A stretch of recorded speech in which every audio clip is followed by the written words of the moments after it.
आज मैं तुझे इस घर की बहू स्वीकार करती हूँ और इस हवेली की चाबियां सौंपती हूँ। मैं भी देखती हूँ एक अधूरी औरत कैसे इस घर की पूरी जिम्मेदारी निभाती है।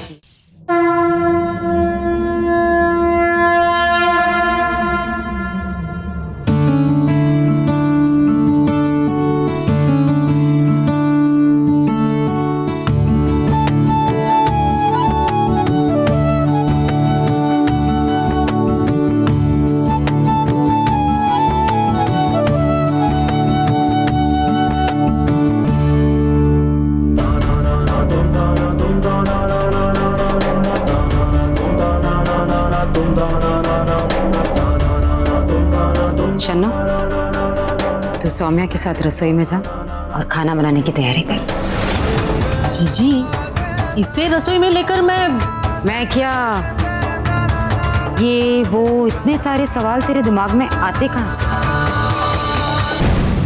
कल इतनी पकवान गले से उतार ली, मेरी इतनी सी बात गले से नहीं उतर रही। लेकिन जीजी ये सौम्या इस घर की बहू है, अब से रसोई वही संभालेगी। जा जाकर इसके साथ खाना बनाने की तैयारी कर। जा। हरमन किथे है? जी वो कमरे में ही है।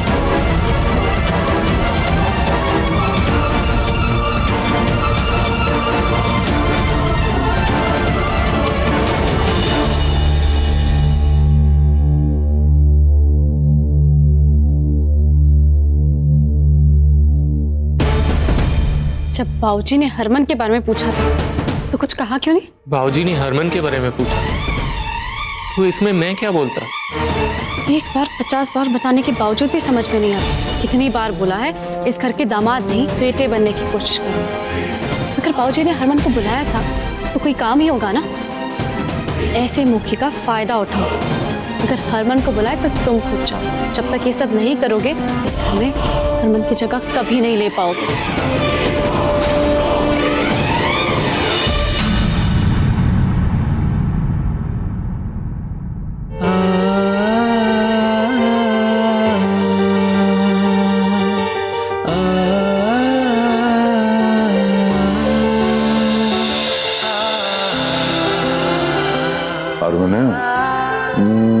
अब मैं क्या, सूरज उग के हमारे घर के अंदर भी बढ़ गया है। तुम तो उठ जा। राघो, तुम्हारी आवाज हरक सिंह जैसी कब से हो गई? तेरा बाप ही बोल रहे हैं। अरे हरक सिंह, तुम यहाँ बरसों बाद अपने बेटे के कमरे में उसे जगाने आए हो। लगता है वाकई सूरज पश्चिम से निकला है। सूरज ना पश्चिम से निकला है ना सूरज पूर्व से निकला है। सूरज उठो ही निकले है जिथों रोज सवेरे निकलता है। बाप जब अपने जवान पुत्र के कमरे में खुद जल के आए तो जरूर कोई ना कोई खास बात ही होती है। चले आ जरा कुछ गल करनी तेरे। आ जा।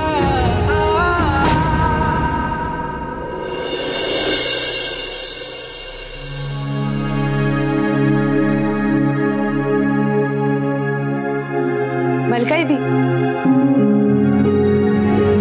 ये लोग आपसे कुछ कहना चाहती हैं।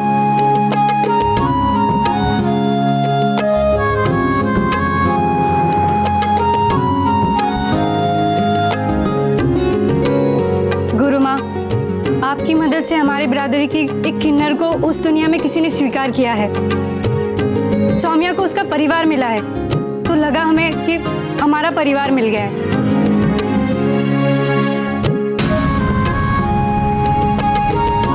एक बात और, हमारे रोज की कमाई से थोड़े पैसे और काट लिया करिए।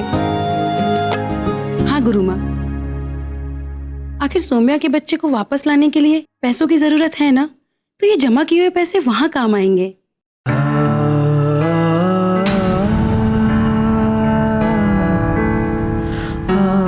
सौम्या के लिए आप लोग इतना करोगे? हाँ गुरु माँ, बिल्कुल करेंगे। हम में से किसी एक को इतनी अच्छी जिंदगी जीने का मौका मिला है तो हम सबको तो खुश होना चाहिए। इसलिए गुरु माँ, इन कमाए हुए पैसों का एक हिस्सा आप अपने पास ही रखिए।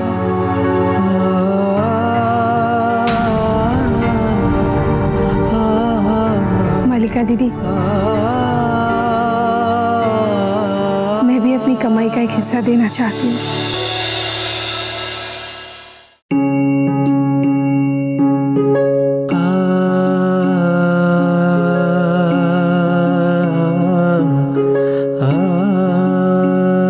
कौन कहता है कि किन्नरों में जज्बात नहीं होते? तुम लोग जो सौम्या के लिए कर रहे हो ना, वो एक मर्द या औरत तो करने के बारे में सोच भी नहीं सकेगा। आज तक जो मुझे एक तकलीफ थी ना एक किन्नर होने की, आज खुद पे एक किन्नर होने का गर्व महसूस हो रहा है।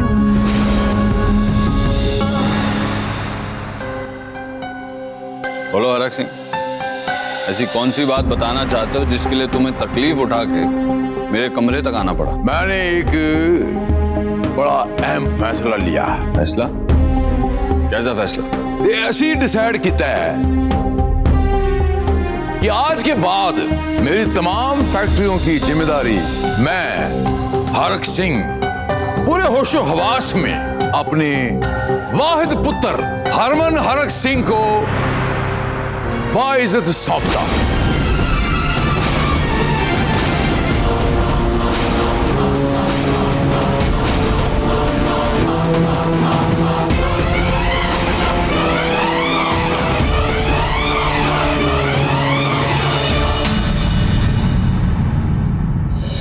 तमाम फैक्ट्रियों की जिम्मेदारी हरमन संभालेगा।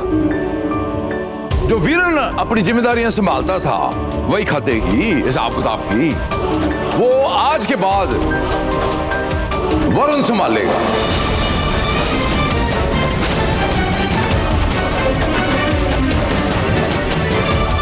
ऐ समझ लो कि एक किस्म से असि दोनों भरा रिटायर हो गए।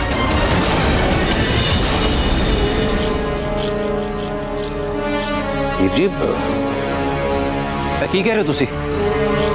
मेरी तो काम करने की उम्र है जी, मैनू काम करन दियो। तुसी रिटायरमेंट लो, मैनू क्यों जबरदस्ती रिटायर कर रहे हो?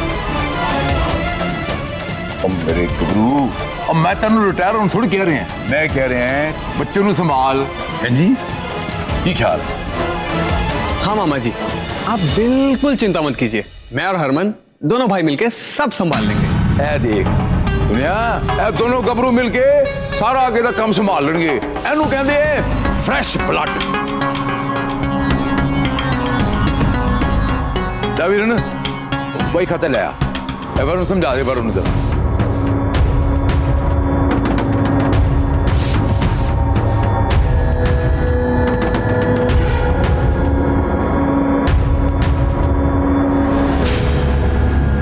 मेरे शेर सिंह जी, बड़ी बड़ी जिम्मेदारी का काम है, ये संभालेगा ना सारी जिम्मेदारी। अच्छा है फैसला हरक सिंह। हाँ लेकिन काम जब तक जायज है तब तक ही करूंगा। और रहा सवाल जिम्मेदारियों का, जिम्मेदार तो मुझे मेरी गुलाबों ने बनाई थी।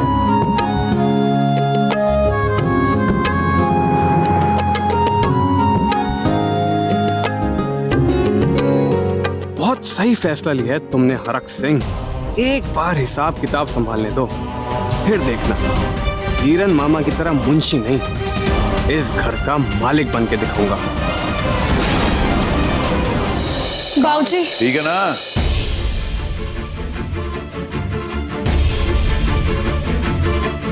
जब आप इतना कुछ कर रहे हैं तो आप बलविंदर के लिए भी फैक्ट्री में करने लायक कुछ काम हो तो। रावी पुत्र, वो साडा ही पुत्र है, ये हमारे घर का बेटा है, सब कुछ इसका ही तो है। टेंशन क्यों ले रही है? आराम से बैठे हो, ऐश कर, खा पी। बाबूजी वो बात मैं समझ सकती हूँ, पर जिम्मेदारी का एहसास उन्हें भी होना चाहिए ना। फिर मैं बोलूंगी तो आप बोलोगे कि बोलती है, पर खाली दिमाग शैतान का दिमाग होता है। मैं नहीं चाहती कि इनके अंदर भी एक शैतान सवार हो जाए।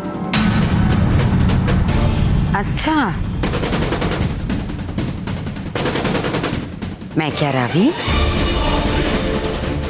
दामाद जी मेरी नाजों से पली बेटी और मेरे लाडले नाती को संभाल, यही अपने आप में इतनी बड़ी जिम्मेदारी। अब तो और काम देकर इनकी जिम्मेदारियों का बोझ ना पड़ा। वो कम से कम हम तो ऐसा नहीं चाहते। अरे खाओ पियो मस्त।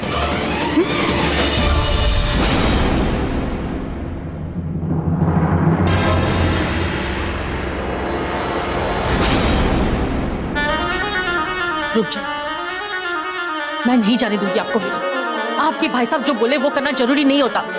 मैं आपको ये फाइलें नहीं देने दूंगी वीरन। जरा सोचिए, आप ऐसे घर विच नहीं बैठ सकते। अगर आप फैक्ट्री नहीं जाएंगे तो जो थोड़े बहुत पैसे आते वो कहां से आएंगे वीरन? चन्नू मुझे नहीं पता कहां से आएंगे। अगर अभी नहीं गया ना मैं तो भाई साहब ने पूरा कार्य जो है ना सिर पे उठा लेना है। शहर भी सिर पे उठा लेना आपके भाई साहब, तो भी मैं आपको नहीं जाने दूंगी वीरन। चन्नू देख, मेरा दिमाग ऑलरेडी बहुत खराब है, इसे और मत खराब कर। परे हट। नहीं जाने दूंगी वीरन। परे हट। अपने चाचे ਨੂੰ बेचक फोन ला ली, ठीक है ना? अरे वरुण, ये सारी फाइल्स देख लेना।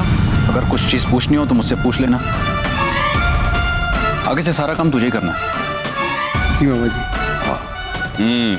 मतलब कल से काम शुरू। कल से क्यों जी? आज से ही काम शुरू कर लीजिए ना।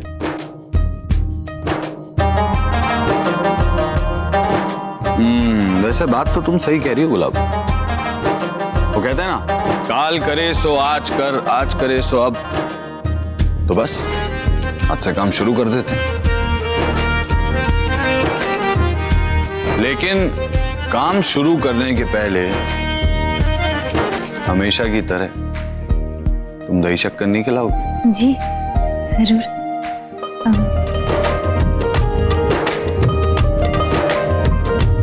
वीर जी, मैंने लगता है प्रबल रो रहे हैं, मैं जरा जाके देखना। हाँ हाँ, ठीक ठीक ठीक।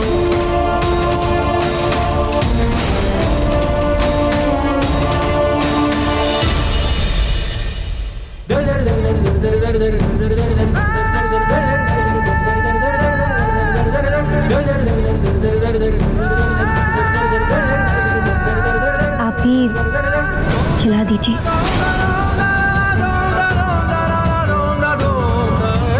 ये खाएगा मेरे हाथ से दही? एक प्रीतो ऐसा है, ना रस्में बदली है ना रिश्ते, और तुझसे तेरा हक थोड़ी छीनना है मुझे। प्यार से आशीर्वाद देके खिलाएगी तो क्यों नहीं खाऊंगा?